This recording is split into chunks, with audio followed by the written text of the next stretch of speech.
Manajemen sekolah dasar bertaraf internasional. Pengertian: Sekolah Dasar Bertaraf Internasional atau SDBI adalah sekolah dasar nasional yang dalam proses penyelenggaraan dan pengelolaan melakukan pengembangan, perluasan, dan pendalaman dari Standar Nasional Pendidikan atau SNP Indonesia sehingga lulusannya memiliki kemampuan daya saing internasional. SDBI dapat dirumuskan sebagai berikut. SDBI sama dengan SDSN plus X. SDBI adalah sekolah dasar yang telah memiliki seluruh aspek standar nasional pendidikan, baik standar isi, proses, kompetensi lulusan, pendidik, dan tenaga kependidikan, sarana dan prasarana pengelolaan, pembiayaan, dan penilaian. Serta X merupakan penguatan pengayaan, pengembangan, perluasan, pendalaman, kemampuan yang diyakini diperlukan untuk bekal hidup dalam pergaulan internasional. Selain menguasai SNP Indonesia, lulusan SDBI juga perlu menguasai kemampuan-kemampuan kunci global, seperti bahasa internasional, teknologi informasi, agar setara dengan rekannya dari negara maju lainnya.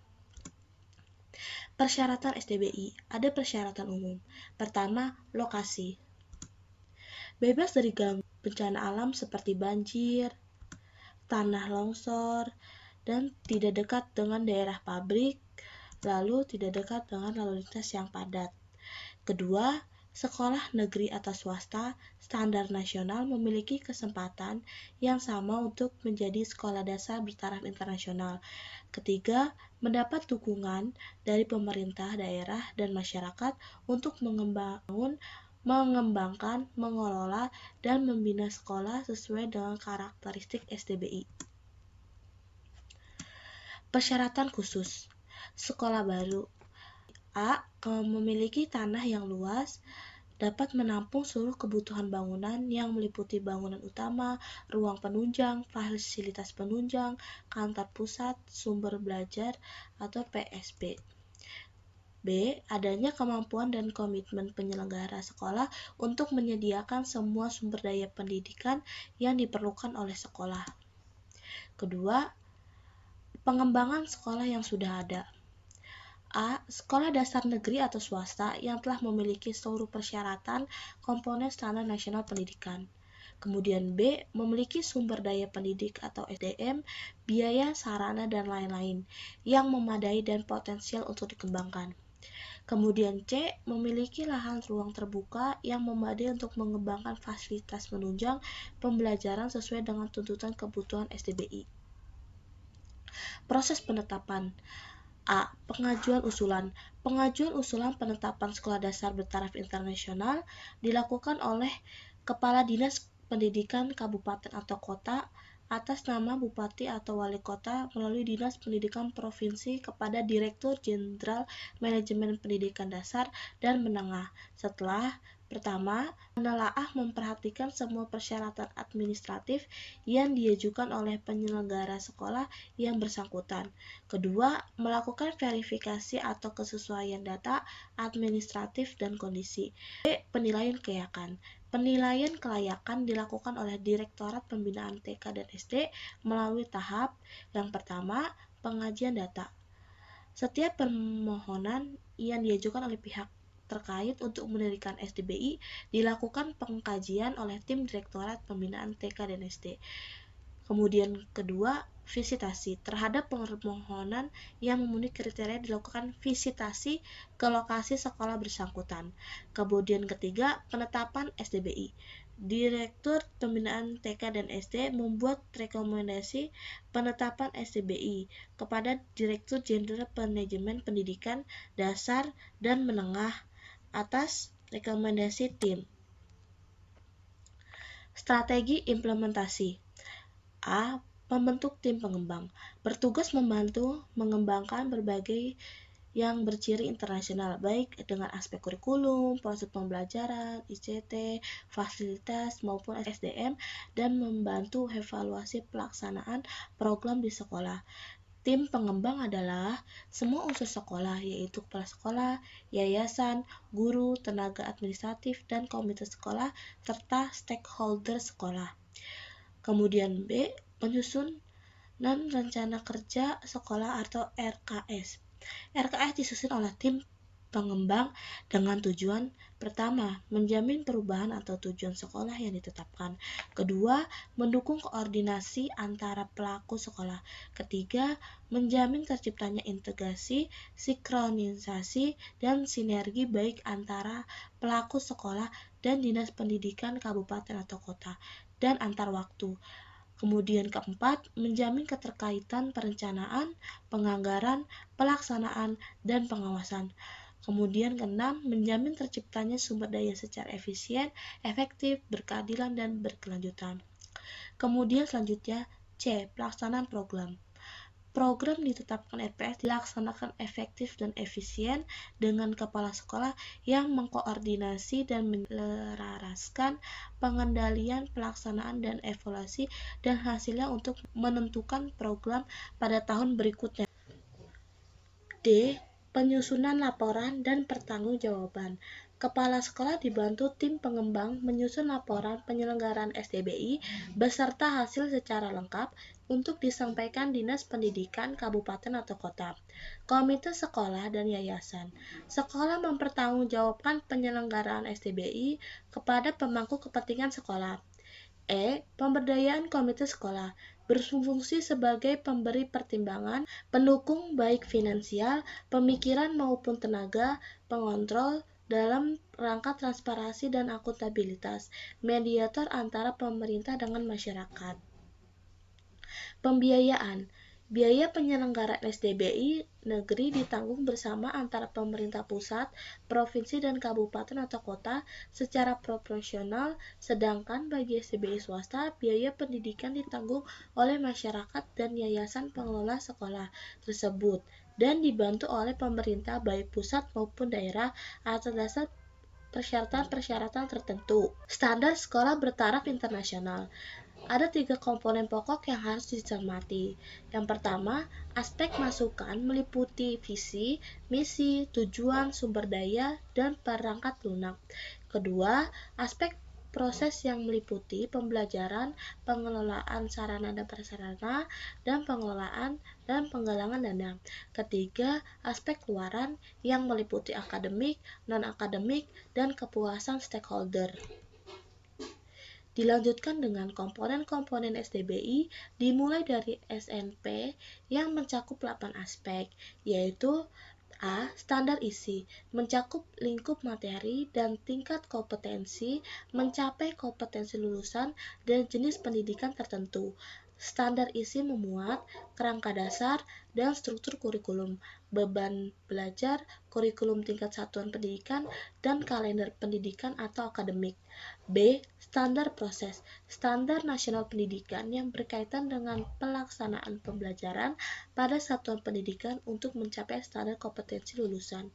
C. Standar kompetensi lulusan, kualifikasi kemampuan lulusan yang mencakup sikap, pengetahuan, dan keterampilan, digunakan sebagai pedoman penilaian dalam penentu kelulusan.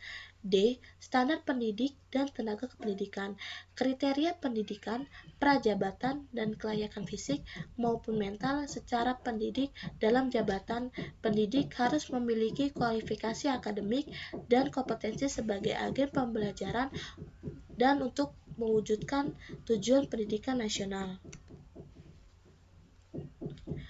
E. Standar prasarana dan sarana, standar SNP yang berkaitan dengan persyaratan minimal tentang lahan, ruang kelas, tempat berolahraga, tempat ibadah, perpustakaan, laboratorium, bengkel kerja, tempat bermain, berkreasi, alat dan media pendidikan, buku dan sumber belajar lain yang diperlukan untuk menunjang proses pembelajaran, termasuk penggunaan teknologi informasi dan komunikasi. F. Standar pengelolaan. SNP meliputi perencanaan program. Pertama, perencanaan program mencakup visi, misi, tujuan, dan rencana kerja. Kedua, pelaksanaan rencana kerja meliputi pedoman, penyelenggaraan hukum, lembar pendidik, jalur organisasi, pembagian tugas, prestasi akademik, tata tertib sekolah, kode etik, biaya sekolah, budaya dan lingkungan sekolah, dan peran serta masyarakat. Ketiga, pengawasan dan evaluasi, meliputi program pengawasan di sekolah, evaluasi diri, evaluasi dan pengembangan KTSP, pendayagunaan pendidik, dan tenaga pendidikan dan akademis. Keempat, kepemimpinan sekolah, meliputi perangkat struktur sekolah, organisasi sekolah, dan penjabaran tugas dan fungsi dari masing-masing struktur. Kelima, sistem informasi manajemen untuk mendukung administrasi pendidikan yang efektif, efisien, dan akuntabel yang difasilitasi oleh fasilitas dan tenaga yang memadai.